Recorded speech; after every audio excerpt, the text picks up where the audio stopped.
Balake. Where is Balake at? My name's Blake. Do you want to go to war, Balake? I'm for real. Ron. Hey, it's me. I've taken over. It's Natalie from Scientology Life After a Cult. And I get to interview Aaron today, who's going to be right with us. If you're new to my channel, I talk about my 35 years in Scientology, leaving with 3 generations of my family, and also about the hot things people are talking about on the internet. So without further ado, let me welcome to the main stage, Aaron Smith-Levin.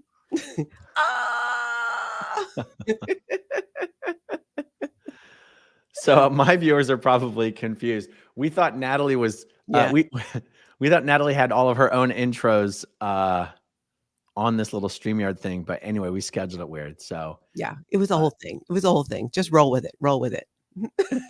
So let me just start though, since a lot of my viewers might not be familiar with you yet. And I'll show, if you're not yet subscribed to Natalie's channel, you can find her at Scientology Life After a Cult.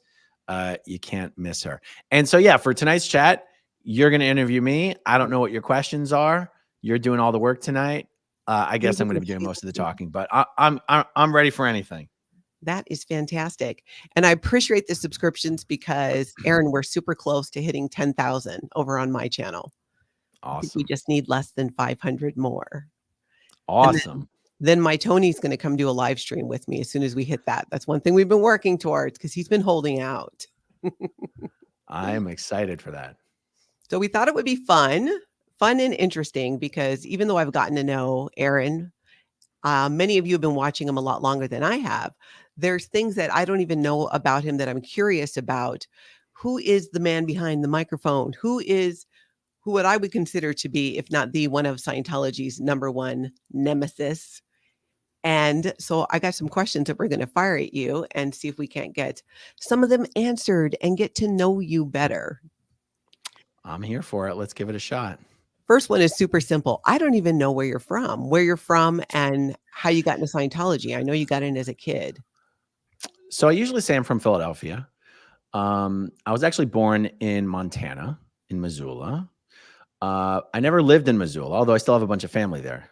My dad's family is from Missoula, Montana. My grandma still lives there. My aunt lives there. My cousins live there. And I visited there recently. But I think after I was born, my mom grew up in Iowa. And so for a little while we were in Iowa, but then my mom moved to the East Coast. So I spent, we moved to the East Coast, went to Boston, and then went to like the suburb, South Jersey and the suburbs of Philadelphia. So that's all a very complicated answer. So I usually just say I'm from Philadelphia. Yeah. I have a Philadelphia cell phone number. People always go, what's the 215 number? I've had the same cell phone number for like 25 years. Why did you guys move around so much? My mom was just a single mom. And I think she just wanted to get away from where she grew up. I don't exactly know the answer to that. Yeah. It wasn't our fault. We were kids. Yeah. And then when did your mom get into Scientology? In 1984, when I was 4 years old, and she got into Scientology in Philadelphia. She was introduced to Scientology by a friend of hers named Cheryl Scordato, who had a son. So I can't remember if Cheryl was a single mom at that time or not. But basically, Cheryl has a son that's like 20 days older than me and my brother were. So, and she and my mom were a similar age. So, for the sake of the conversation, we'll say Cheryl was a single mom. So, so 2 single moms, relatively the same age, with babies almost exactly the same age. I don't really know how they met or whatever, but I know that Cheryl's the one that got my mom into Scientology. My mom joined staff in Philly almost immediately and was on staff on and off there for, the next 20, 25 years. Wow. And what's your mom doing today? Is she still alive? Oh yeah. She's still alive. She's out of Scientology. I'm pretty sure she would still identify as an independent Scientologist. Not a lot of people in the independent Scientology world looking for auditing these days, but if there were, that's definitely what she would be doing. But she lives in Arkansas now with her brother, or near her brother. Like she moved to Arkansas because her brother was in Arkansas. Yeah, I mean, my mom had us young. I mean, she's only 20 years older than me, so she's Yeah. not an old person. Yeah, that's true. It's funny. It's very parallel to kind of my time frame, everything, even with my mom's age. Mm. What, growing up in a cult, is there anything that you feel that you missed out on? I mean, there's a lot in terms of pop culture and different things, but is there something that's reoccurring in your mind that you definitely missed out on? So, okay. The only thing I feel that I missed out on was the opportunity, to go to college. And I don't even say that like, what I really mean is the opportunity to have had an extended period of time to do really deep dive studies into subjects that really fascinate me. Well, I'm not saying I regret not having a degree. I couldn't care less about that. I regret not having an opportunity to do really deep dive studies during an early period of my life into subjects that would have really fascinated me. Pop culture wise, I don't feel like I missed out on anything. I led a relatively normal life up until 12 years old. 12 is when we were taken out of school to start being on staff full time. Let's see. So 12, 13, there was a period there of homeschool and then staff part-time. And I might have already been 13 when we started doing staff full time. And, even on staff, I'm trying to keep this all in a chronological, my thoughts chronologically organized here. So even at the age of 12 and 13, when we were taken out of school to work for Scientology full time, it's not like, we were out studying on the top of a mountain, completely disconnected from society. Like even studying full time in Clearwater, Florida, it still felt like we were part of society. It still felt like pop culture would seep in. Yeah. Like you still felt like you were in the real world. And then when I was 15 years old is when I finished my training at Flag and went back to Philadelphia and was now working full time at the Philadelphia org. Mm-hmm. Well, you're in the real world. I mean, you're right there in downtown Philadelphia on 13th and Race. I was living in South Jersey, working in downtown Philly, commuting by bus, both ways. Like I'm interacting with real people in the real world. And also the students that I would supervise in the course room at the Philadelphia org are real people that live in the real world, professional people, dentists, chiropractors, doctors. So I didn't feel like I was missing out on anything there as far as like being exposed to the world. Yeah. And then I continued to be a regular Class 5 Scientology staff member until I was 22. And I was only in the actual Sea Org officially in LA from 22 years old to 26 years old. So that's only a 4-year period. Now, during that 4-year period, that's as close to being removed from society as I would ever describe myself as having been. And even during that time, I didn't necessarily feel that way. Like I was living and working on L. Ron Hubbard Way. There was no reason for me to ever leave those buildings. You sleep in main building, you wake up, you walk downstairs, you eat in the cafeteria, you walk into the building next door to ASHO, you do your post, you go back into the cafeteria, you eat, you go back to ASHO. Like there's no reason to ever leave those buildings. 7 days a week, there's no reason to leave those buildings. But yet, even during my exercise time, like I had a bicycle, I would bike over to the Bally's gym in Hollywood. I would so it was weird. I was actually a Sea Org member, but I would, for whatever reason, granted a little more liberty than your average Sea Org member might have been. Why do you think that was? I think they knew because I had joined the Sea Org from the real world. Mm-hmm. Like they knew that I had credit cards. I had a car. I had access to money. They knew that I was there because I wanted to be and not because I had to be. And if I really didn't want to be there, I could blow anytime I wanted to, and there's nothing anybody could do about it. So I do think that actually worked in my favor, where they were like, whereas maybe someone else, they wouldn't let them off the base. They're like, well, we know he's going to come back. If he really didn't want to be here, he could just leave. Yeah. So I remember one time I was in trouble and I was put under watch. And that's when someone sits outside your bedroom door all night to make sure you don't escape in the middle of the night. Mm-hmm. And it's funny because even for a Sea Org member, I was considered kind of a big guy. I was only 185 pounds, but for whatever reason, I was considered kind of a big guy in the Sea Org, like physically a big guy. And the person they had watching me was a scrawny little kid named Valentino Buonacore. And I remember one of the security guards walked by my room like late at night or after secure time, and Valentino was sitting out there in a chair, and the security guard was just like, "What are you doing?" And he's like, "I gotta watch Aaron. He's under watch." And he's like, if Aaron wants to leave, you're gonna stop him? Get out of here. If Aaron wanted to leave, he would leave. Get out of here.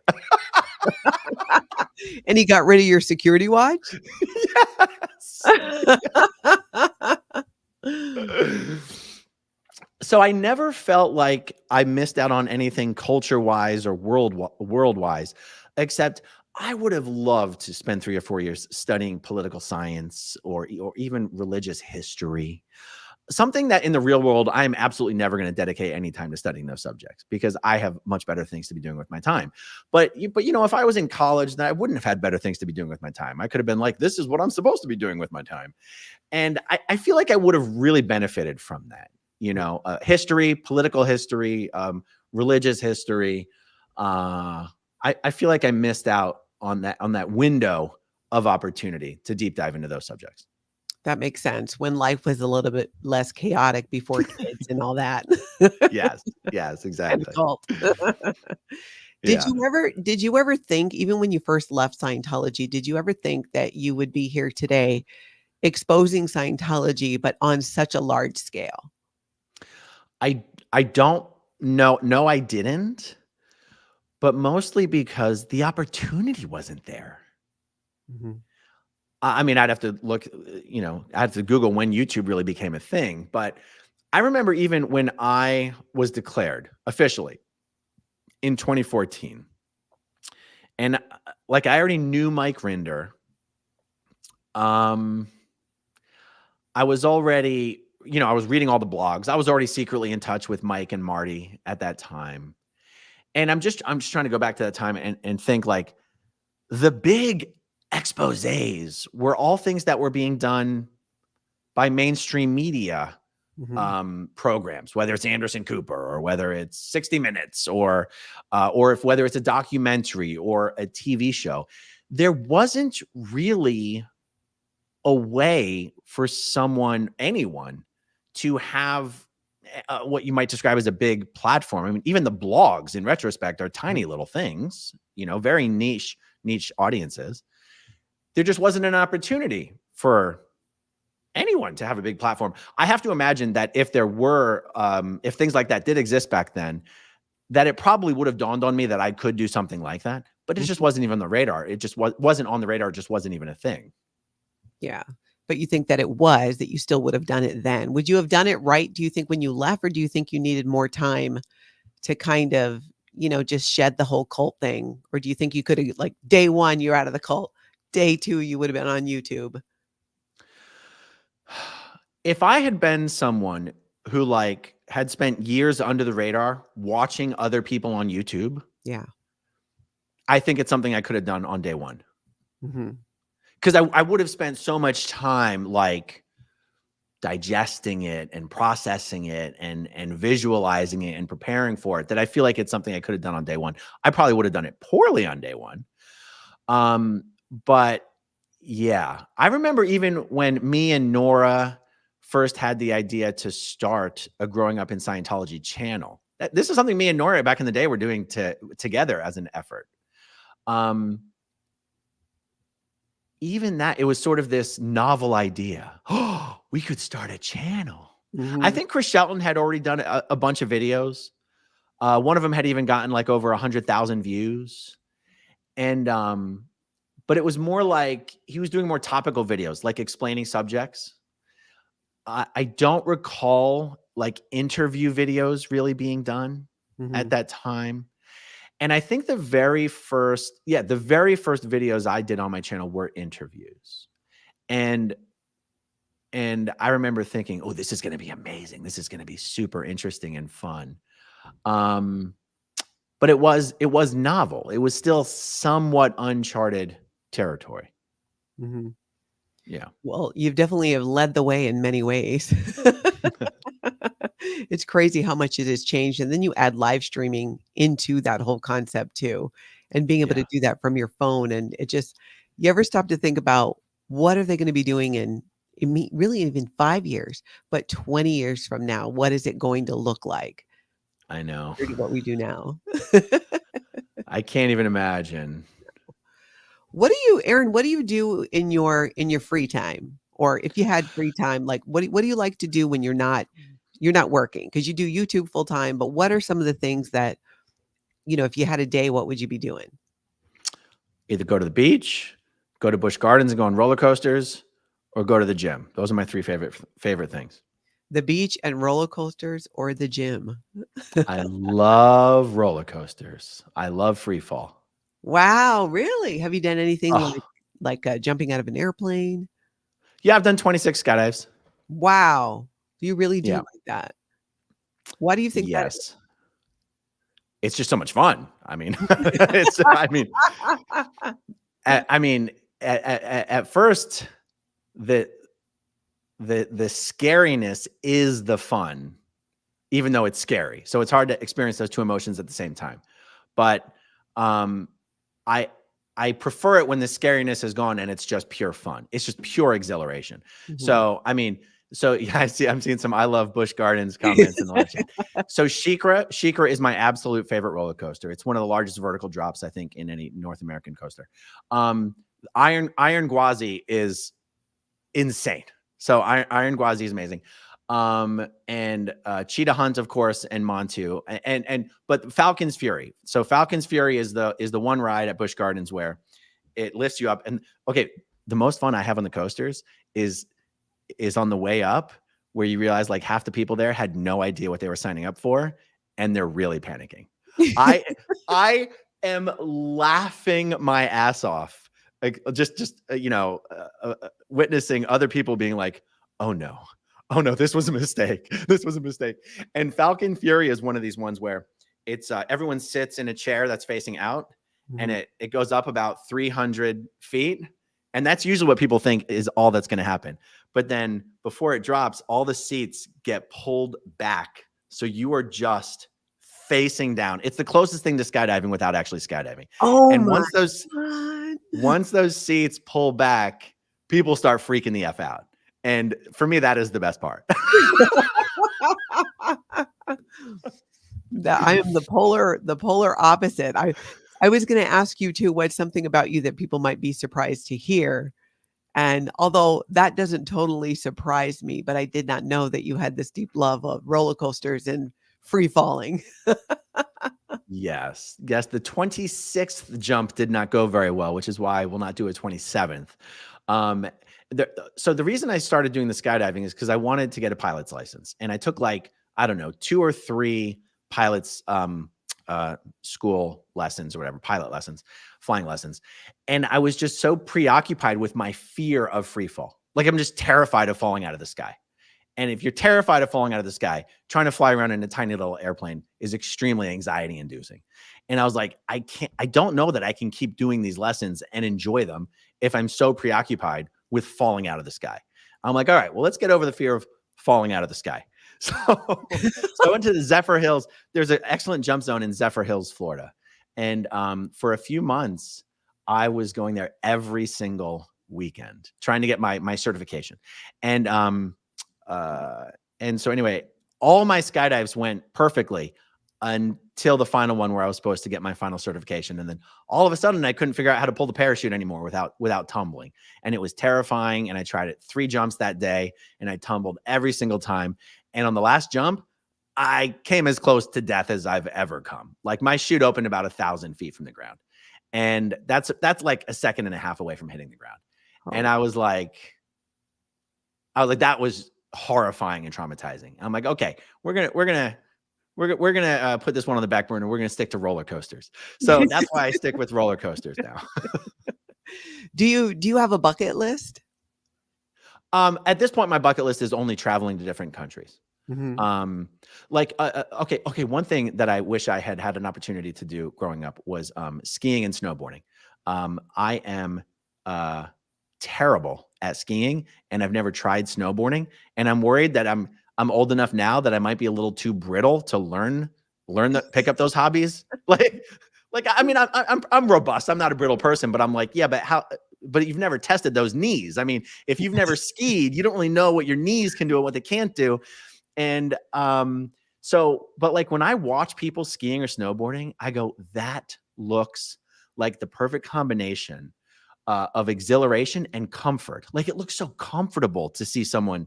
Like it looks so like pillowy and soft and everything. My experience trying to ski has been anything but pillowy and soft. It's been my feet go numb instantly. I'm miserable, and so I would like to learn how to ski at least comfortably, or just throw skiing in the trash and just learn how to snowboard. I would like to be able to do those things, but living in Florida is not conducive to picking up those hobbies.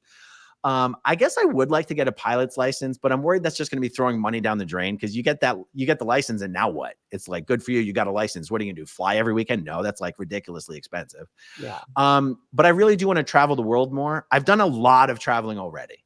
I've been to China. I've been to Japan. I've been to Russia. I've been to Europe. I've been to the UK. I've been to South America, but there's still a lot of countries I would like to visit. Was this all after you got out of the Sea organization? After you got out of the Sea Org, you did the traveling, or was some of it before? It was all after leaving the Sea Org. Yeah, it was all after. It was actually all after I left Scientology. It was all after I got declared and went into business for myself. A lot of that travel was for business. Some of that travel was not for business, but yeah, for me, bucket list items: skiing, snowboarding, and a lot more travel. Where would you want to travel next? I want to go to Australia. I want to go to Germany. I want to go to Switzerland. I want to go to Greenland and Iceland. And that would be a lot of items off the list. Yeah, that would be cool. Ireland. Oh, Ireland. Yeah, good one. I've been to Scotland. I've been to England. I never went up to Ireland. I really want to go to Ireland. Yeah. I think you could totally still do the snowboarding. You got to come visit me in Minnesota. We have a couple smaller hills that people ski on, and there's a rope, and you get on the snowboard and you hold on to the rope and it takes you right up. And then they have smaller hills and bigger hills. I don't do it because I don't have great health insurance, so I can't afford to break anything. So those days are over. All right. So what advice would you give somebody who you've been doing YouTube for how many years now? I mean, I think I might have started the channel 6 or 7 years ago, but I've only been regularly uploading for less than 2 years, closer to a year and a half. Yeah. What kind of advice would you give somebody that was thinking about starting a channel if they wanted to do it? And same topic when it comes to, being part of the SPTV community, exposing Scientology. My literal advice would be, do it now with what you've got without worrying at all about what it looks like to do it right. Like no matter what your equipment is, even, I bitch about sound all the time. Don't worry about it. Okay, fine. Buy a $20 plug-in mic. Just start bad. That's my advice. Start bad. Start bad. Don't worry about it. Lean into it. Be like, I have no idea what I'm doing. Come along for the ride. Join me while I learn this process. Does my audio suck? Let me know if my audio sucks. Like, start bad. The barrier to entry to this thing is as low as it can possibly be. Do not make that barrier any higher than it needs to be. It doesn't need to be high at all. And honestly, when I say start bad, I mean, I guess people do like advice on how to at least start not so bad. The fact is, even if you're only doing it from your phone, okay, buy a $10, $15, $20 mic so that people can at least hear you. But even if you're just doing it from your phone and you want to prop your phone up on a book, just start. It's literally the easiest thing in the world. Everyone has imposter syndrome. Everyone thinks, oh my God, but what would anyone really care? What could I talk about that anybody would care about? What do any of us talk about that anybody would care about? I mean, we're all talking about whatever we want to talk about, Anyone can do it. Not everyone's going to be great at it, and not everyone's going to love it. I think that's one of the things I embraced is I knew I loved it.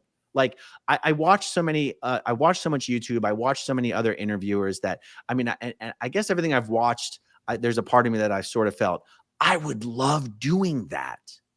And for me, that's kind of one of the reasons I have so much fun doing this is I just genuinely love it. Like, yes, it's addicting, but one of the reasons it's addicting for me is because I just really do love it. It's fun. Yeah. Do you think that it has helped in leaving Scientology in shedding, I talk about like shedding that cult culture kind of thing. Do you think that because you've been talking about it in such a public way that that has helped with that process? Or do you think it would have been the same? I don't feel that talking publicly itself has helped shed ideas. There's certain things that I do feel has helped me shed ideas. I have many times made mention of a lunch that me and Nora and Serge had in Malibu many years ago. There's certain conversations that I've had with other former members that for me have been like major stepping stones in shedding various aspects of cult think. I feel that when I make certain leaps forward, that those leaps will change how I publicly discuss things. But I'm not sure that publicly discussing things itself has helped me shed ways of thinking. I feel like it's other things or converse. Okay, a lot of my public speaking is done by myself to my camera. Like a lot of my videos, I mean, right? So I don't think just talking about things by myself necessarily helps me shed ways of thinking.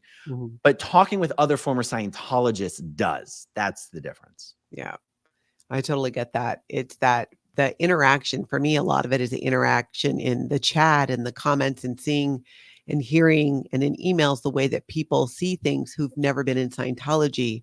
And often there's such clarity to it. And they use words that represent what we only knew as Scientology concepts. And it makes so much sense. Definitely makes so much sense. I really appreciate that. Yeah. Doing YouTube and in speaking out against Scientology, what has been the most frustrating?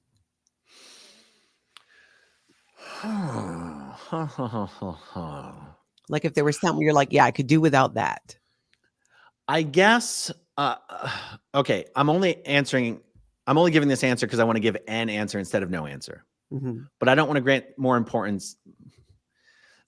My answering the question the way I'm about to answer it is not meant to give undue importance to the thing I'm about to mention. Okay. It can be frustrating to realize that no matter what you do, there will be a certain amount of people who just absolutely hate you. And it's funny because now that I've experienced that to a degree, I feel like I hear other people mentioning that more. Do you know that have you ever noticed that if you learn what a word means for the first time, all of a sudden you'll hear people using the word all the time, whereas before you've never heard anyone use the word before. So it's kind of like this. Now, when I watch interviews with people who are public figures, a lot of them will talk about the frustration of how much hate is directed their way. Even someone who's relatively uncontroversial, like Lex Fridman, for example. I just saw a tweet today from Lex Fridman specifically about how much hate gets directed at him online. And Lex is like one of the most nicest, sweetest, understanding. He's not a controversial figure.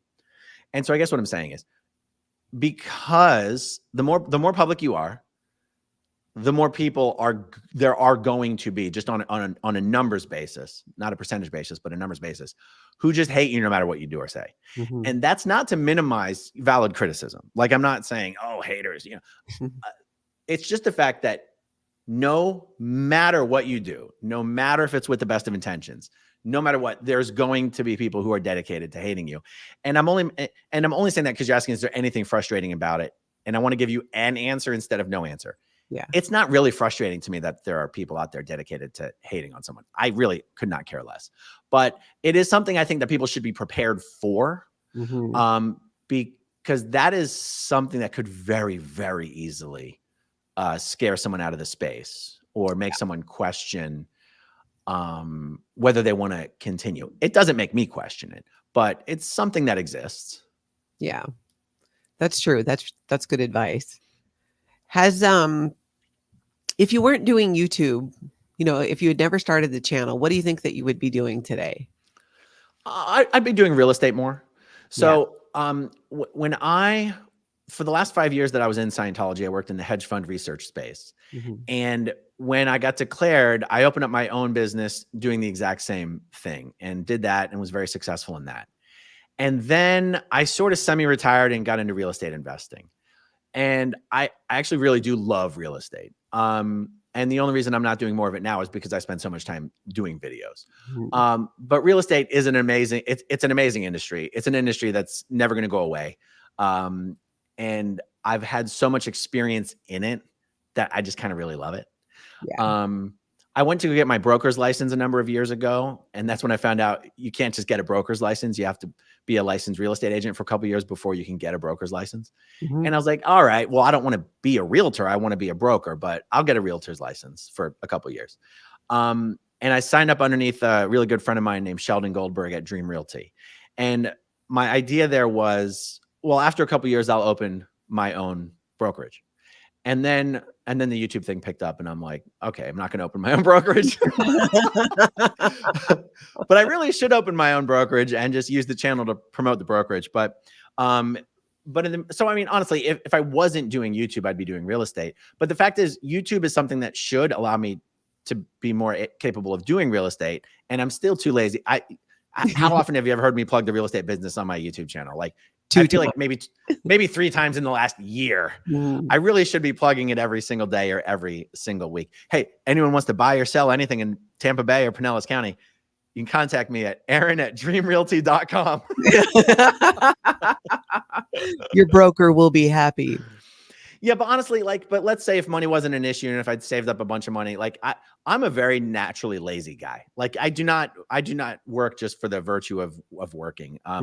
I'd probably just be traveling. But honestly, even when I'm the idea of traveling is very romantic and it sounds like it'd be amazing, but I'm also a real homebody, and I like my creature comforts. And I can imagine being in some random country and just thinking to myself, I could be home laying in bed. Why am I here? There's no place like home. Why am I busting my ass traveling all over the place? I should just go home and lay down, take a nap, No, I get you. I'm all about being comfortable these days. It's all about the comfort, being comfortable. You're uncomfortable for so long, especially in Scientology, at least for me, that now I'm like, I just want to be comfortable. I want to be mentally and physically comfortable. I want my air conditioning. I want it 70 degrees. I want my what is it? I want to say pressure cooker. What is it? What is the cookers everyone has? Yeah, there's another name for them. What is it? What are they called? Pressure cooker? Anyway, mine is a Ninja. It's not an Instapot is like a brand name, right? I've got a Ninja. Yeah. Anyway, it's a thing that'll cook anything in 10 minutes. So I just want my chicken. I want my cottage cheese. Anyway. I want Costco. I want Costco 10 minutes away. I want Costco 10 minutes away. The beach 5 minutes away. Do you ever see yourself moving out of Clearwater or moving out of Florida? Yes, I do. But I don't know how. I see it. I just don't know how it's going to happen. I would kill to live in Montana. I mean, I lived in Southern California for 6, 7, 8 years. I don't necessarily desire to go back there. But I am not made for Florida. Okay. I do not like the heat. I do not like humidity. I do not like mosquitoes. I do not like salt water. When I say go to the beach, I just mean go to the beach and walk up and down the sand. I don't go in that water. That's not my idea of a good time. I like freshwater lakes. I like cold. I like snow. I like 50-degree weather. You should move to Minnesota. This is what you're describing, except for a few weeks in the winter where it does get extreme. But seriously, we're known as the land of 10,000 lakes. Hey, the whole time I was growing up, my parents were never married, by the way, which is why I have the 2 last names. Smith is my mom's name. Levin is my dad's name. And so when I was a little kid growing up, me and my brother would go visit my dad every summer in Minneapolis, which is where he lived. Oh. So I've always said that my dad's from Minnesota, but he's not really. He's from Washington, but Washington State. But yeah, no, I spent summers in Minnesota for, 5 or 6 years of my childhood. Oh, wow. Do you remember where?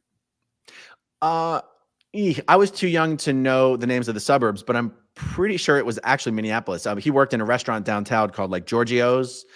His wife, his now wife, then I think that, there used to be a restaurant in downtown Minneapolis called Greg LeMond is the guy who won the Tour de France race, right? So he owned a restaurant called LeMond. Lamond. Anyway, both my dad and his wife. So my dad was never married to my mom, but my dad has been married for most of my life to another woman who's my stepmom. She absolutely wonderful woman. She's a doctor. My dad's like a musician and an author, like just the sweetest, nicest guy you'd ever want to meet. And actually now they live in Wisconsin. Oh, wow, Wisconsin. So I'm familiar with Minnesota, although I'm trying to remember if I ever went to Minnesota for the winters. I don't think so, but I've been in Montana for the winters. I love snow. My kids love snow. Maybe I would do one of these things where I guess I'm a snowbird, like maybe like live in two places or whatever. Yeah, but you'd probably do it the opposite then. You would come to a place like Minnesota or Montana during winter, right? Yeah.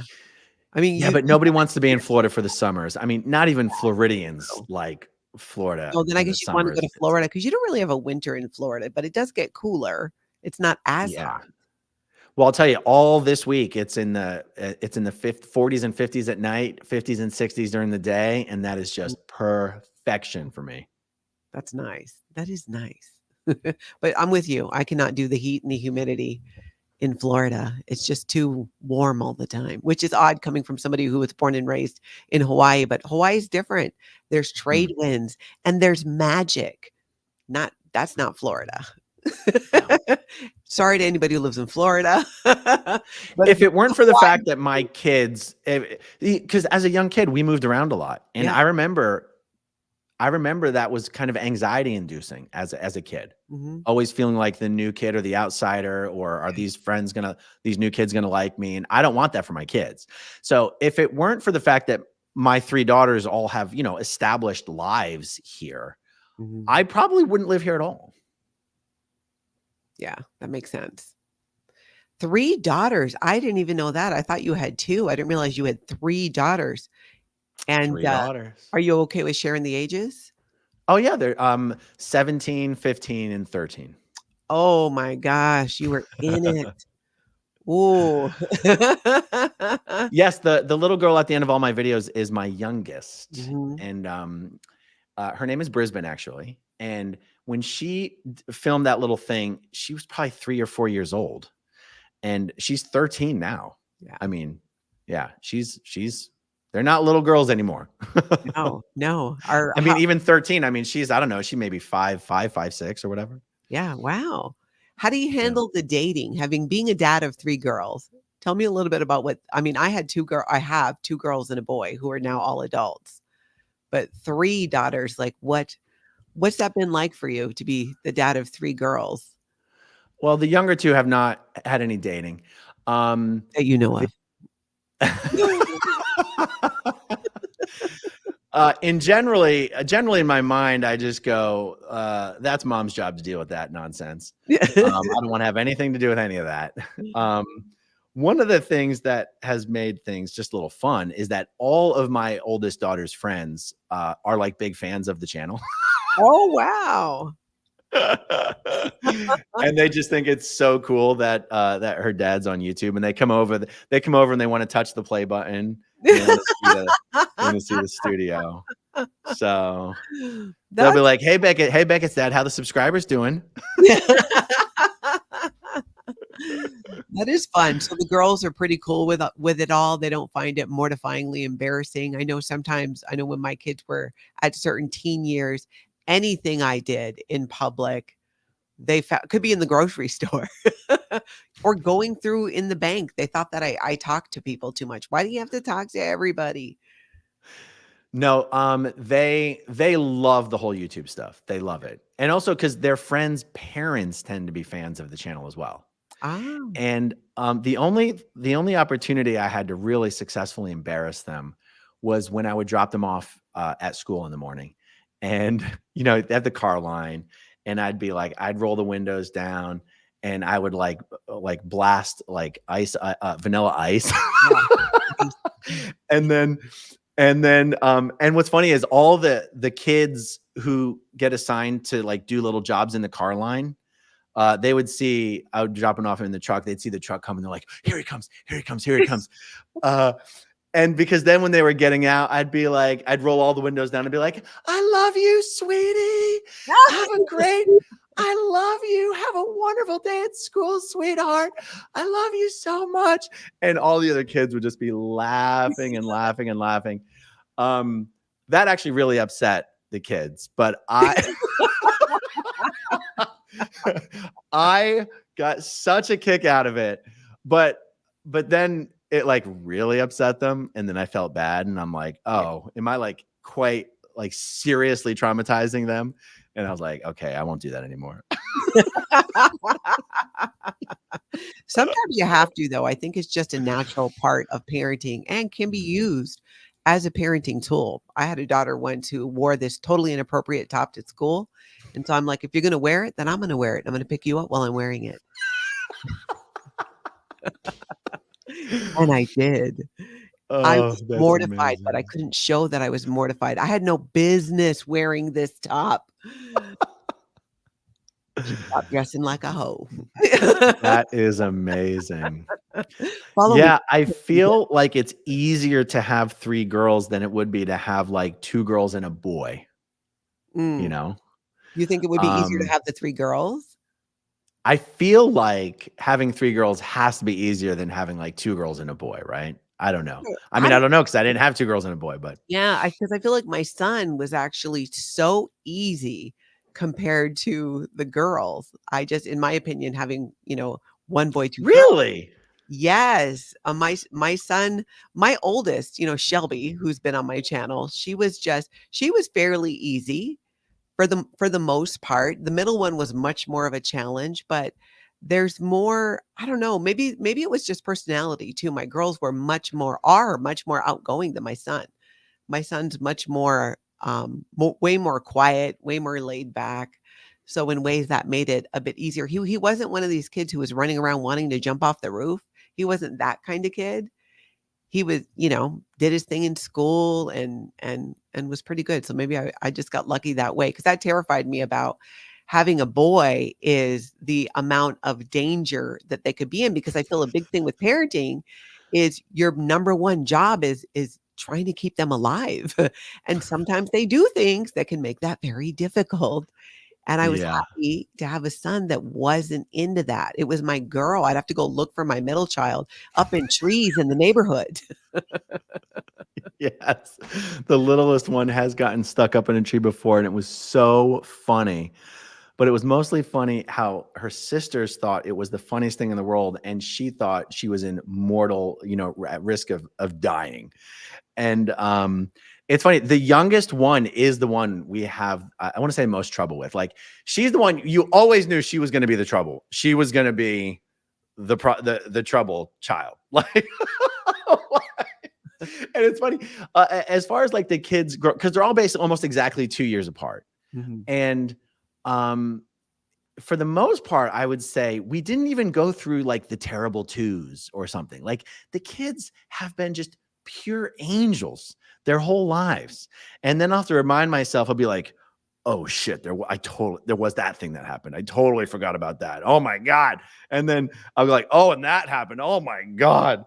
But one of the things, because I didn't go through the high school years, I don't have a frame of reference for what is like normal behavior for high school, or normal drama for high school, or what's the normal amount of freedom you should give someone in high school. And there's some things where I would, go to Heather, like, and I'd be like, wait, you're okay with this? How could you possibly be okay with this?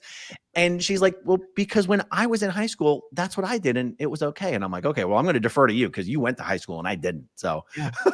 That is a really good point, because that does play into the situation. I know as a parent, there were many things today, being fully out of Scientology, that I would have handled very differently with my kids. I probably wouldn't have, when my daughter would have people over for a bonfire or something. Today, I probably wouldn't search their backpacks. Have them open up as if they're going to a concert somewhere. I got to see what's in there. I even had a yeah. fertilizer. This is why no one came to our house, which, to be honest, was kind of part of it. And it's funny because I want to be super, super protective and sort of shelter them. And yet even my middle daughter is older now than I was when I was sent back to Philadelphia to fend for myself and work 100 hours a week, commuting from South Jersey to downtown Philly, finishing work at 10 o'clock at night. Yeah. And at that age, I thought of myself as an adult. And at Mhm. 17, I still think of my daughter as a kid. Rightfully so, in my opinion. Yeah. For a while, my Um, daughter's 32. I think of her as a kid still, which she doesn't like. your daughter's 32? Yeah. Shelby's 32, Wow. Kelsey's 30, and my son's 25. Wow. That's crazy. Yeah. I mean, they're such joys, each in their own way. They're so funny and they're so smart. And I love the fact, this will sound weird. I love the fact that they're not afraid of me. Yeah. Like, Yeah. I'm a big, loud, scary guy. I love the fact that they're like, it's just dad. Like I'm like, good. That's how I want it to be. I don't want you to be scared of people. And if you're not scared of me, you're not gonna be scared of anyone. Have they had any questions as, I mean, you share a lot, you've been through a lot, you talk about a lot. Do they come to you with questions, or they just kind of roll with it, or don't watch all the videos?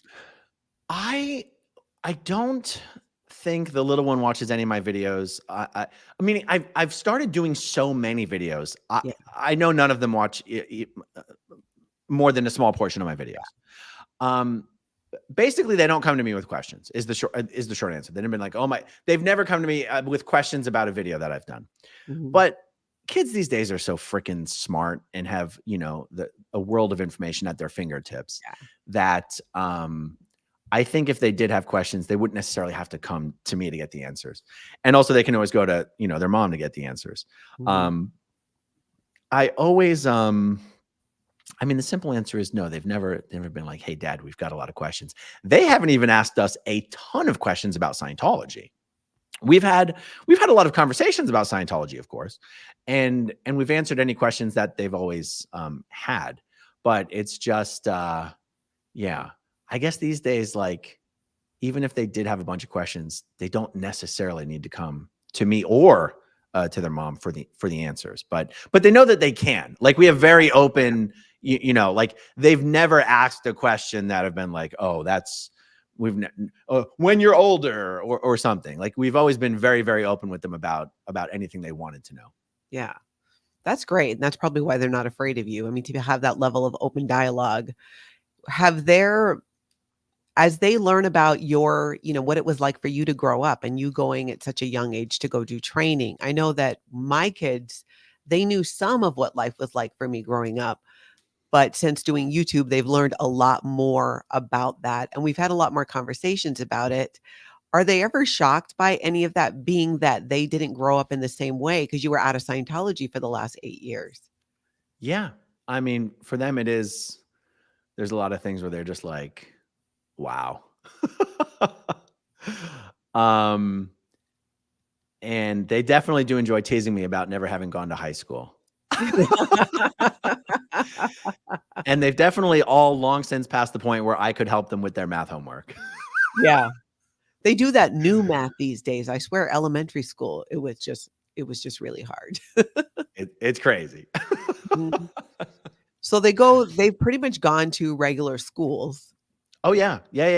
And my oldest is doing one of these things where they do she's in her doing her last year of high school and her first year of college at the same time. Oh, that's great. So Huh. she's 17, but she's doing her first year of college, and she's in like the Model UN program. The one thing that's blown me away about the kids is, like, they are self-starters when it comes to school work. Okay, the little one doesn't turn in homework, but that's because she's so freaking smart. She can get passing grades even while getting dinged for not turning in any homework.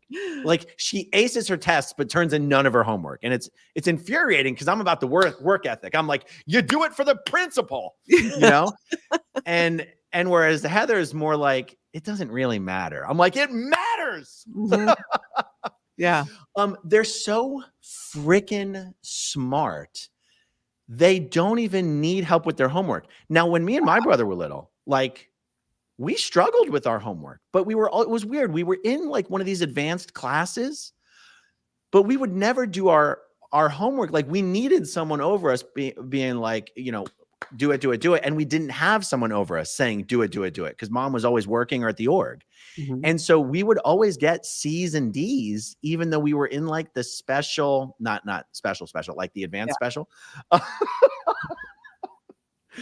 My kids have just always blown me away at how smart they are. Honestly, it's refreshing. I must go like, wow, like it's crazy. Yeah, and to see them have those experiences because they're at that age now where these were experiences that you didn't get to have, where they're going to be going to like a homecoming dance or prom or things like that. Has that been fun to see and experience in that way through your kids? In some weird way, and I feel like there's something to be said here for the Scientology, the carryover effects from Scientology.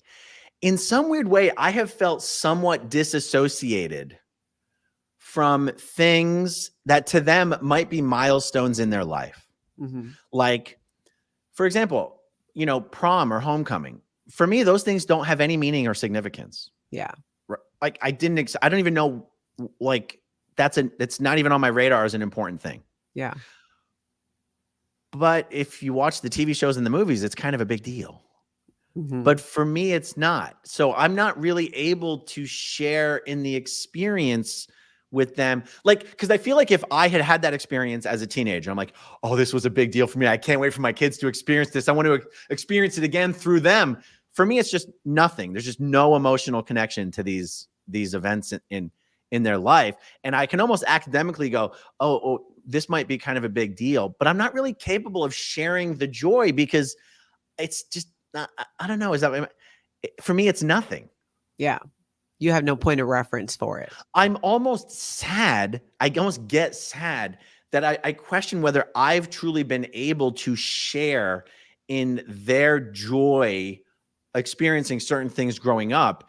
Because for me, what my expectation of what it means to grow up between the ages of 12 and 21 are just so completely warped and in many ways devoid of emotion. Scientology really strips a lot of emotion out of you, which is crazy because I'm a crybaby in my videos all the time. Mm-hmm. But like there's certain life events that I feel emotionally detached from. That you think should be having more emotion attached to? Yeah. Yeah. I mean, these are the things I spend my time worrying about, whether I've like been an emotionally unavailable father or not, because I go, what frame of reference do I have? I didn't even grow up with a father in my life. We would visit my dad for a few weeks each summer, but I was mostly raised by a single mom and a revolving door of boyfriends and husbands. Like, I don't know what it feels like to have like a stable father figure in your life, Yeah. So yeah. Yeah. Who would you say today, and maybe it's more than one person, that is somebody that inspires you or that you look up to, maybe some of your biggest, somebody who influences you or who, you know what I'm saying? Is there anybody that you look at and go, oh, I like what that person is doing or appreciate that? Do you have any major influences or inspiration? It's funny because in my life, like real world life, it's kind of weird that I have no answers to that question at all. It's funny. I guess the little Scientology kid in me would honestly have said David Miscavige. Yeah. And Tom Cruise, like quite literally, like not even cliche. It would have been like, yes. And yes, I want to be everything that person is and everything that person is. Absolutely. But otherwise, interestingly enough, like in just life, as a little Scientology staff member and Sea Org member, there was almost nobody in my environment that I was like, I want to be more like that person. Yeah. It was more like, what's wrong with everyone?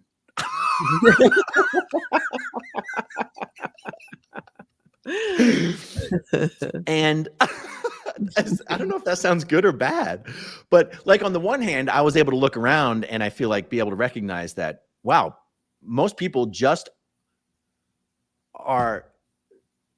No, that's I'm just going to say it and then I'll take it back. Yeah. Most people around me in the Scientology world, at least I was capable of looking around and being like, yeah, most of these people are just not that special. Yeah. But at least I wasn't under some illusion that they were like awesome people, you know? Mhm. But at the same time, that also makes it seem like I think I was better than all of them. And that wasn't necessarily the case either. I just wasn't under any magical spell that like someone was, except for David Miscavige. I thought David Miscavige was just the greatest thing since sliced bread. Yeah. The What was way it David like to not Miscavige, feel that way?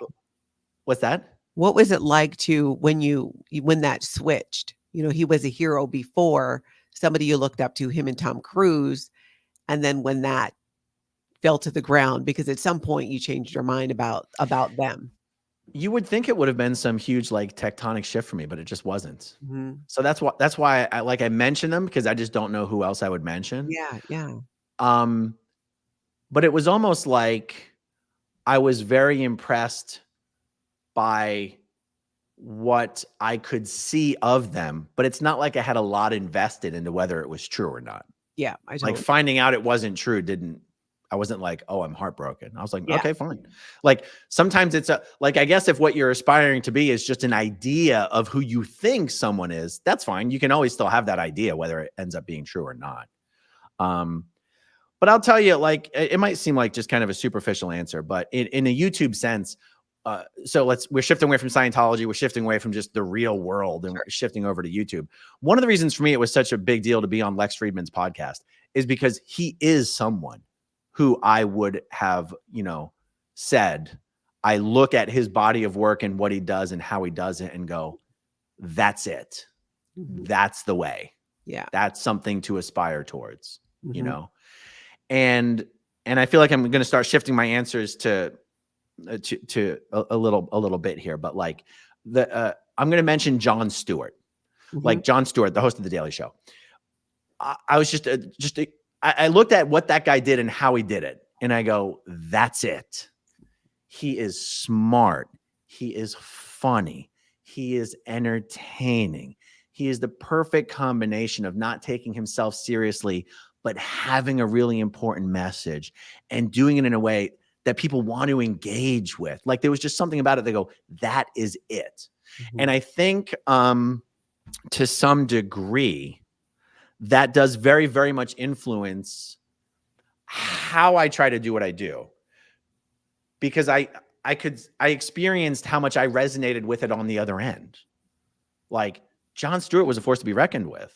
Like he was probably one of the most trusted and influential names in politics, even though he was a freaking comedian and an entertainer. But you saw how powerful it was, how he could get his message across doing it that way.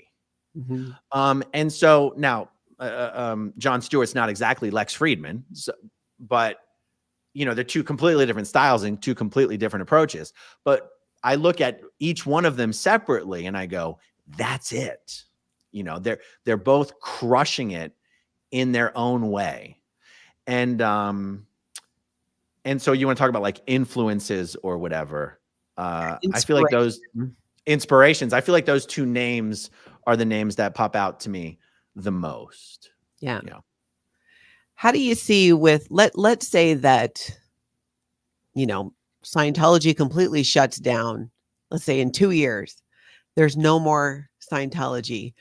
What do you see yourself doing, or is there a direction you want to go in with the channel that's still along those lines, or kind of what would that look like if that happened? It's a little hard to say because everything, if I look retrospectively on the path that I've, traveled through accident and hook and by crook, it's just always been something that organically changes and, you just change with the times or, so it's not something I would pre-plan, but I like talking. I'll talk about anything. Right now, the easiest thing for me to talk about is Scientology. Yeah. It's easy for me to talk about it. I don't have to do homework on it. I mean, I am fortunate or unfortunate to have lived it long enough that I'm just talking about shit I already know about. It's very easy to do it. Yeah. And that's one of the reasons I encourage so many other people to do it. Cause I'm like, guys, it's not like you got to go study up on the subject. You already know everything about the subject. Go talk about it. People will listen. There's people who are interested. That's very true. So like, what would I talk about if I didn't have Scientology to talk about? I'm not sure, but I'd figure it out.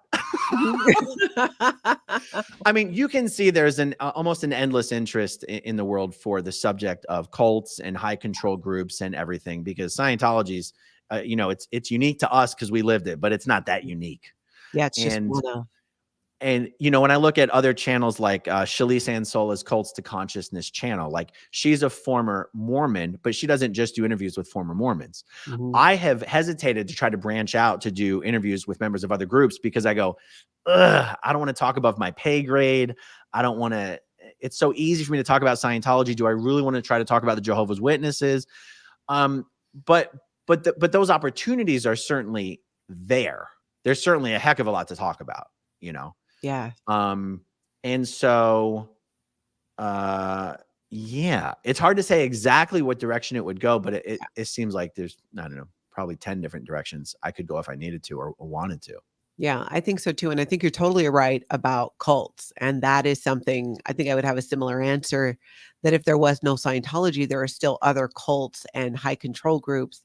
And I'm fascinated by the commonality. And tell me what you think about that. Because I know what in the short time that I've been here, new to the YouTube game, the commonality, the connections that people find with what we and other people went through growing up in Scientology and being in the C organization compared to their high control group or cult or abusive situation. There's so many similarities that they connect with. In other words, the what you went through, that organization, whatever it was, might not be the same, but the outcome of how you were like in the end, that there's a lot of similarities. Yeah, absolutely. Absolutely. I've said this a lot and I'll keep saying it over and over again. Steve Hassan's book, Combating Cult Mind Control, is what opened my eyes to the fact that Scientology is garden variety bullshit. The techniques that L. Ron Hubbard used to control the behavior, the information, the thoughts, and the emotions of the members of Scientology is garden variety cult manipulation tactics. Mhm. And those tactics exist within cults and outside of cults, in various relationships. And it's funny. I said a moment ago, I was fortunate enough or unfortunate enough to have, lived this Scientology experience. There's so much value you can take from hardship. And I guess I will admit, I feel fortunate that I was able to experience as much hardship as I did in a way that did relatively little damage. At least that's what I tell myself. Meaning there's so much knowledge and wisdom that you gain from going through hardship that the fact that I went through what I went through at the ages that I went through it and came out relatively intact, I do feel fortunate for having experienced that Mhm. in a weird way. Because how would you ever have learned those lessons or gained those particular aspects of wisdom without having experienced that? And to then be able to use that experience and the knowledge and the wisdom to try to do something valuable with it, Yeah. it does feel fortunate. Fortunate's a funny word to use, but I feel like it is the right word. Yeah. I get that. That makes sense. It's very much you can take it and you can take the experiences, the trauma, whatever it is, and take what you can from it and learn from it, or just completely wall it off. I've done a variety of things over the years, but there is something incredible, and I agree with you, looking back on it from with who we are today, with the understanding now of the world, and without so much of that programming, and looking at that those things in the past and going, oh, having it make sense even though it didn't make sense. Do you find yourself, you're 8 years, right? You're 8 years now out of Scientology, or Well, so 10 longer? years since I was officially declared. Okay, so 10 years. Is there anything that has really surprised you in that 10 years, that when you first left, that you thought, okay, how close were you to feeling like, I know who I am, I know what I think? Because for me, that was a struggle in the Mm. beginning and for some years, because you're given this lens to see the world through. You're given all of this programming on how to process, especially being someone who's trained, because you did more on the training side, right? Yes. You know, I don't know why my answer is what it is. I did not struggle with any of that. Mhm. Um, Yeah, you were going to the there's gym in the Sea Org. there That's are still blowing so my mind. there's so many ways in which I very much believed in some very important parts of Scientology, and there's so many ways in which I didn't. Here's one example that comes to mind.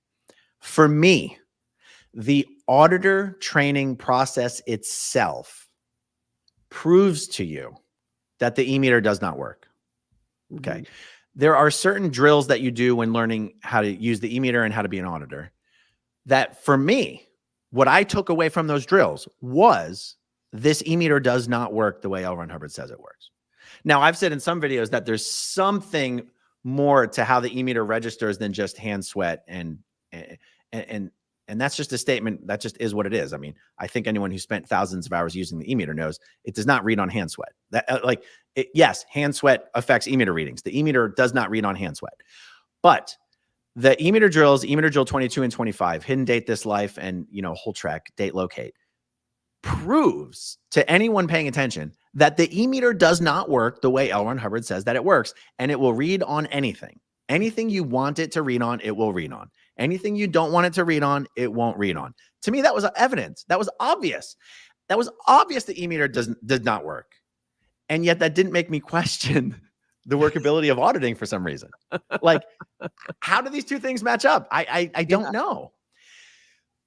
Everything L. Ron Hubbard said about the PTS tech and false PTS and pretended PTS, when I studied all of that in its entirety, I came away with the understanding that this whole thing is bullshit. PTS is bullshit. It doesn't make any sense. Everything he said about it, it contradicts everything else he said about it. And it was like plus one, minus one, cancels each other out. It's all bullshit. That didn't make me question whether I should still keep doing Scientology or whether I believed in full OT or whether I believed in the prison planet story. None of these things made me question the greater issues. When you were a course room supervisor too, so that's the person who's over students studying Scientology, and you use an e-meter in the course room, how did you reconcile those two things in your head when you needed to do meter checks on students? I would be like, I'd be thinking to myself, look, I have to do this meter check because it's part of my job. You know damn well how to keep this e-meter from reading. So please do me a favor and keep it from reading so that we can get on with our jobs. When I was doing my cramming interview, because the last year I spent in the Sea Org, I was the lower level cramming officer at AOLA. I'd be doing cramming roods and cramming cycles on everybody. Yeah. When it was 10 minutes to lunchtime and I was stuck on a word chain with a course supervisor who knows damn well how to make the e-meter FN, I'd be like, bitch, it's hamburger day. You better not make me miss hamburger day. You know what it takes to make this meter FN. I'm going to be really pissed off at you if you make me miss hamburger day. So let's wrap this up, please. Did you ever voice that you had these doubts about the e-meter working? No. Doubts about Scientology? No, I knew you couldn't voice that. No. I'd almost be like, only a weakling would voice their questions to someone else, because you're basically going, handle me, handle me. I go, I don't want to be handled. I know that I'm right. I know the e-meter doesn't work. I don't need someone to convince me it does. I'd be like, no, what you want to lie to yourself? You don't lie to yourself. And so it's actually this way of thinking, though, is also whatever kept me from going to the ethics officer and saying, I want to leave. I'd be like, if I want, what do I want them to handle me to stay? I'd be like, no, if I want to leave, I'll blow. I'm like, I want to leave. I just felt like only a weakling would be like, I want to leave, handle me. I'd be like, but I realize that what I'm saying is not entirely logically, internally consistent, logically speaking. Because at the end of the day, we did leave. We just used getting pregnant as an excuse. Yeah. But I never would have gone to HCO and been like, I don't want to be here anymore. I want to leave. I could never have done that. But I could bring myself to be like, we're pregnant. Yeah. We're leaving. Yeah. And there's nothing you can do about it. For some reason, that was acceptable to me. Saying I wanted to leave wasn't acceptable to me. So what year was that then when you guys were pregnant for the first time? 2006. 2006. So Yeah. things did you have to deal with any of the coerced abortion issues or anything like that? Or had they stopped doing it by then? We didn't know that there was lawsuits going on behind the scenes. Ooh. So in other words, we didn't, and also we'd never gotten pregnant before. We'd never tried to leave before. So it's not like we'd already experienced how much pressure they would apply to someone to terminate a pregnancy. Like we just, no clue.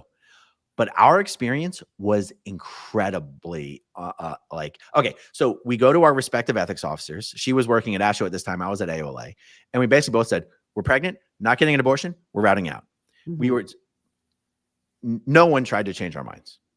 It was okay. We're going to put you on the routing form. And then the entire base like instantly got the stomach flu. Like everyone was just shitting all over the place. Okay? So they basically locked everyone down in ISO for like weeks. So like Heather and I spent like 2 or 3 weeks.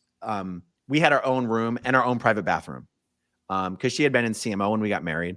So, and then even when she was kicked out of CMO, we still kept our room. So your private bathroom, like, man, that's a big deal in this to have a big deal bathroom. You guys were ballers. Not a private shower, but a private bathroom. Mm-hmm. So we spent like 2 or 3 weeks just in basically isolation in our room.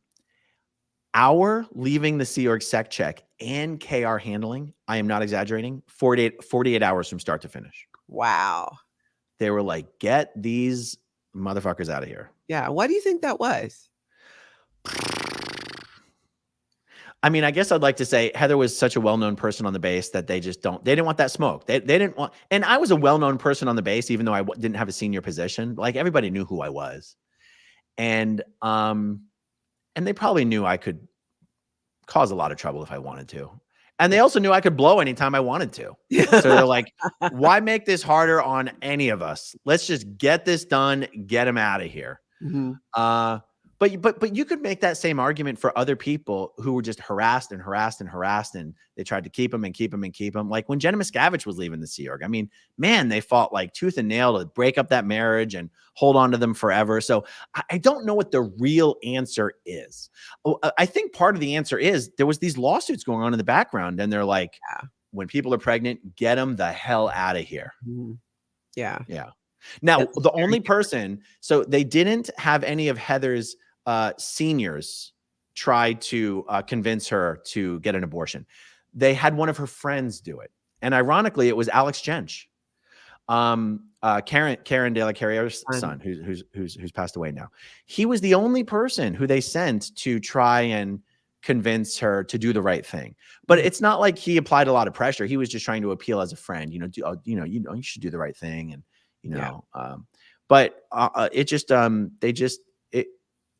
our route out of the Sea Org was so smooth and so easy.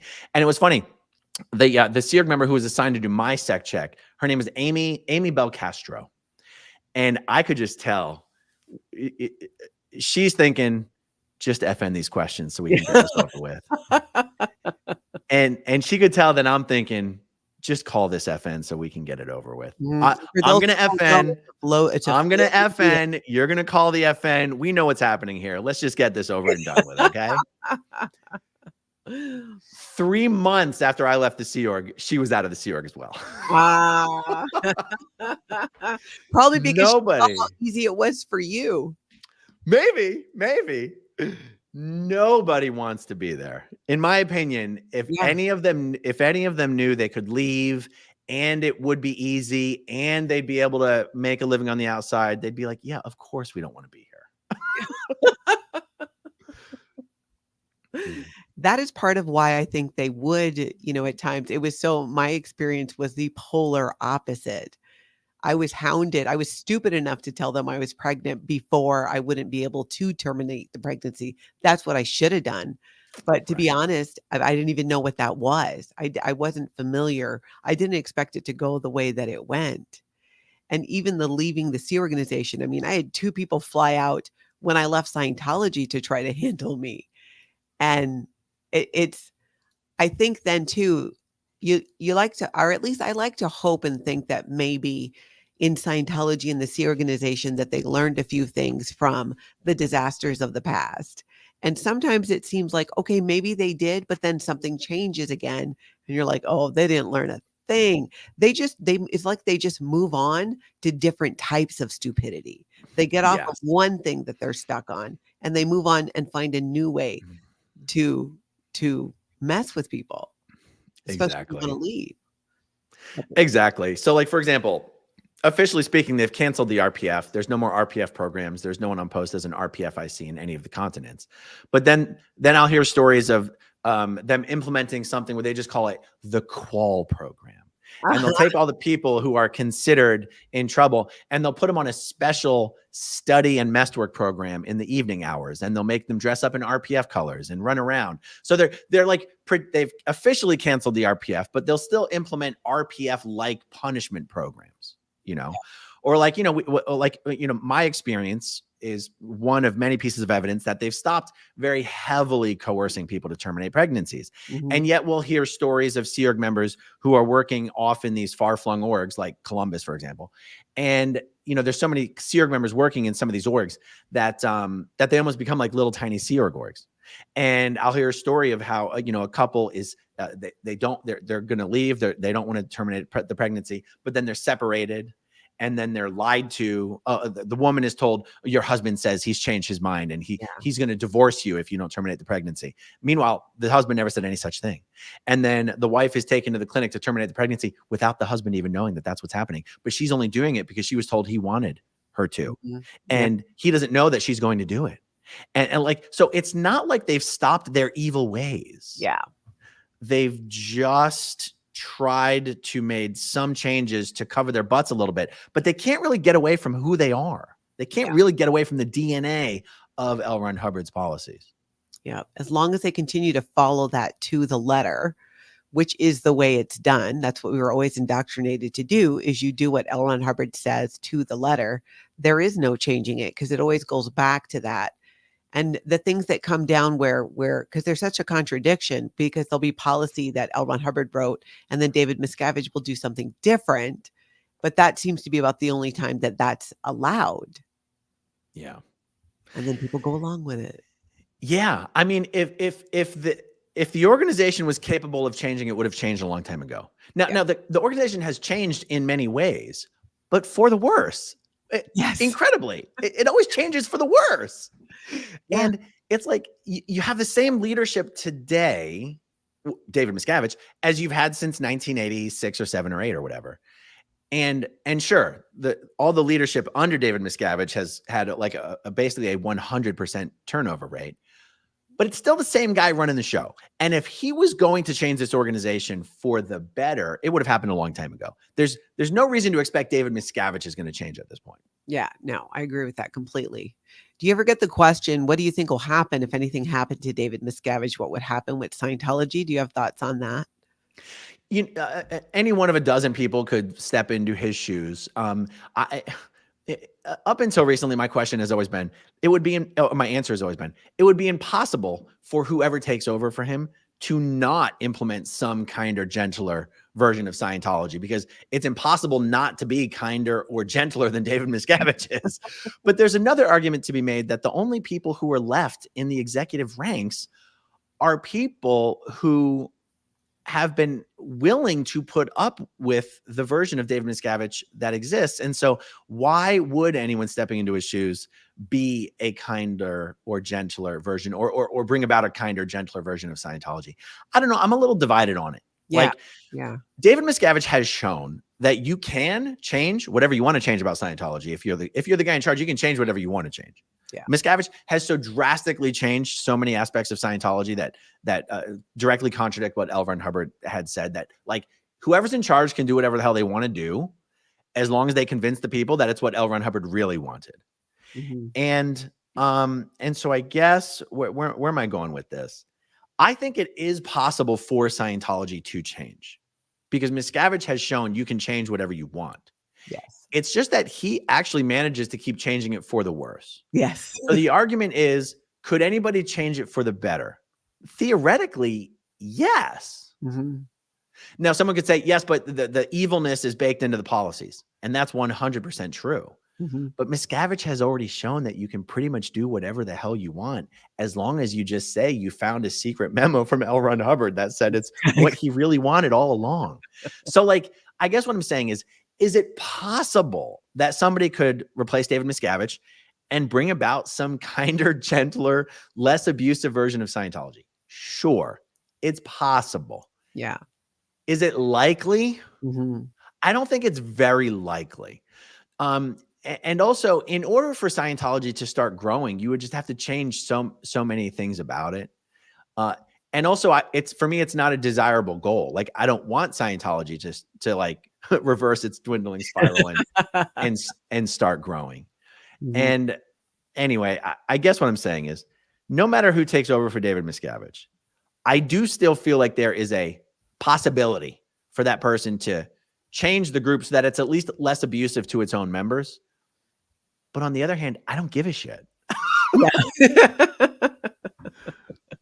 My goal isn't, geez, I just wish Scientology was less abusive to its members. I wish Scientology would go away. But I guess if Scientology did, become something that was just, I don't know. I was going to say like I'm not someone who thinks, religions should go away. I'm not someone who thinks organized religion should go away. I don't consider myself a supporter of organized religion, but I'm not like some champion for getting rid of it. Yeah. Is it possible Scientology could become some version of itself that it would be like, who cares? They're just like everyone else at this point. Mhm. Maybe, but I don't know.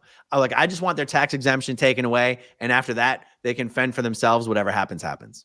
Yeah, that will be interesting to see and then see the outcome of that because it's so tied into the money and the donations and getting the tax write-off and them not having to pay taxes but amass all of this real estate in these buildings. That will be a real game changer. Yeah. You want to go through your super chats? Sure. Aaron, take the wheel. Okay, good. Yeah, we got a manageable amount here. Not too many. That's good. Okay, Kendallings, my two favorites, Aaron and Natalie. Thank you, Kendallings. Let's see. I don't know who this is directed at. Hey, Chris, if a booger eater could eat boogers, how many boogers would the booger eater eat? From Arnie Van Halen. My name's Aaron, but you can call me Chris if you want. I don't know who Arnie's talking to here, but always good to see you, Arnie. DDT Shoots, great to catch you two live. Natalie's shows are fascinating. Now let's get more dirt on Ron. Thank you, DDT Shoots. John B. I just got both of y'all 2 new subscribers from friends of mine. Yay. Jenkwi. Lynn Campion. Natalie, great interview. Aaron, as a never in, but watching for over a year now, I've found you inspirational in your efforts against Scientology. Thank you, Lynn. I appreciate it. Okay. Amy, the napping warrior. Question for Aaron. Does he think using Scientology hits the SEERG members differently? Sinks in more. I personally think that it does. I don't know if that's because I'm just personally more entertained when I see people using like accurate Scientologies with the SEERG members. Like for me, if I'm in the SEERG members' shoes, it's much more fun to have people use Scientologies. Like when Confident Chris is like, "Hey, stop tutti flowing me." Oh, it just warms my heart. And I know that the SEERG members are having fun. Like this, when the SEERG members are being, "Hey, don't 2D flow me. I don't want you to 2D." Like, that's just good old fashioned family fun.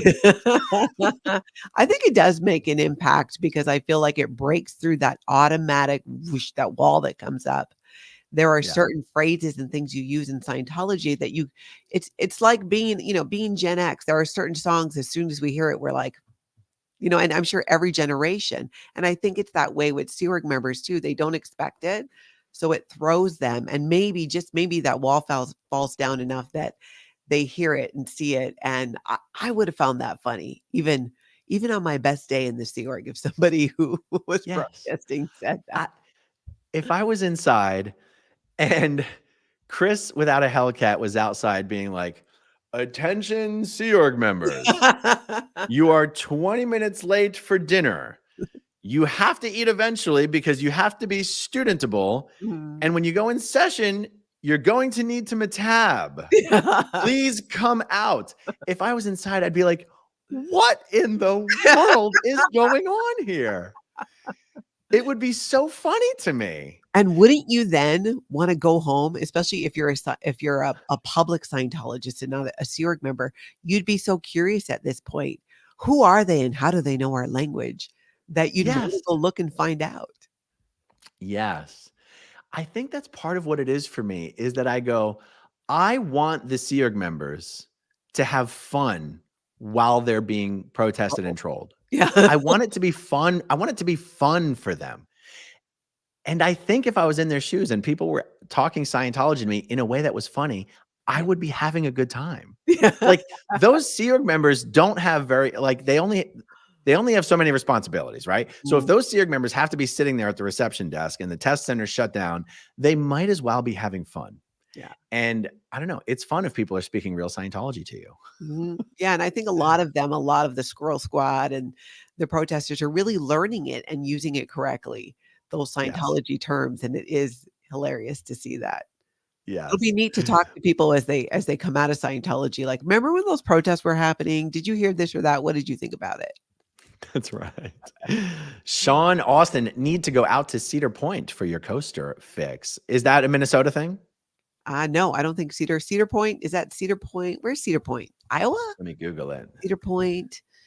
Well, there's a Cedar Point, Ohio. Let me go. Cedar. It could Let be me go. Cedar Point roller roller coasters. coaster. Where?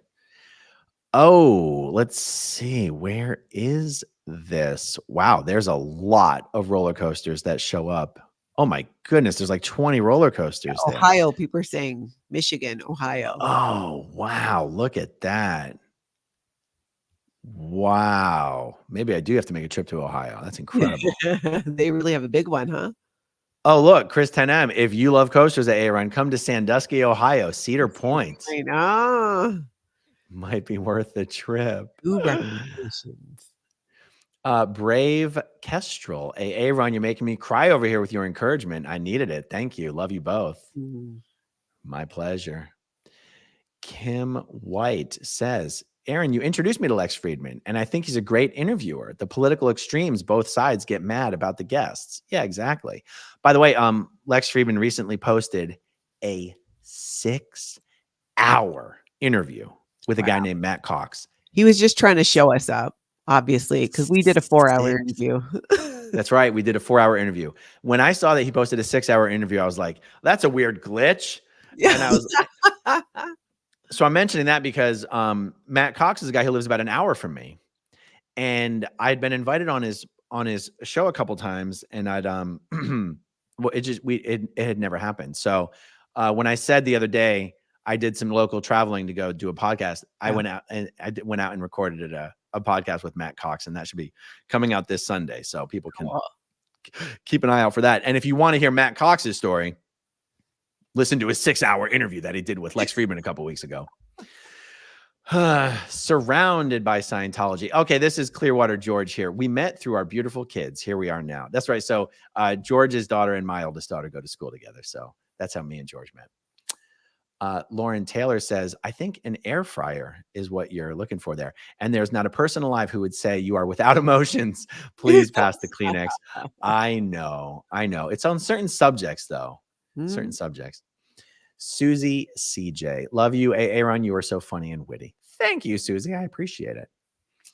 Let's see. Patty, are you concerned about Dogman when you go back to LA? Hell no. Dogman should be concerned about me. Get his ass thrown back in jail one more time.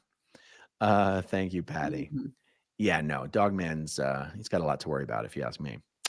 Okay, well, that is it. Wow. An hour and a half. Not bad. Not bad at all. I was hoping to do a live stream and redirect to Down the Rabbit Hole's interview with Miriam Francis that starts in 30 minutes, but the timing on We need that's not time to gonna go to the work bathroom and get snacks. out. Yes, go to the bathroom, get snacks, stretch, get some Kleenex ready, maybe something like that. But yeah, in 30 minutes, guys, Down the Rabbit Hole News is going to be doing a live stream with Miriam Francis, and so I definitely encourage everyone to tune into that. Go subscribe to Down the Rabbit Hole News. Tune in for the interview. I think they got some important stuff to discuss. Anything else? That is it. That's all I got. Beyond, head over to my channel, Scientology Life After a Cult, and subscribe. We're trying to get to 10,000. There you go, guys. Just about 400 subscribers and change, and then Natalie will hit 10K. Scientology Life After a Cult. Get on over there. Hit that subscribe button, please. Thank you for hanging out with us this evening. Thank you, as always, to everyone who watches until the very end. We'll talk to you soon. Okay, if you want to see my rock and roll songs, click right on this guitar.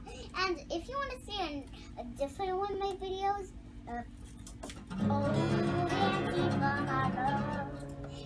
then you could click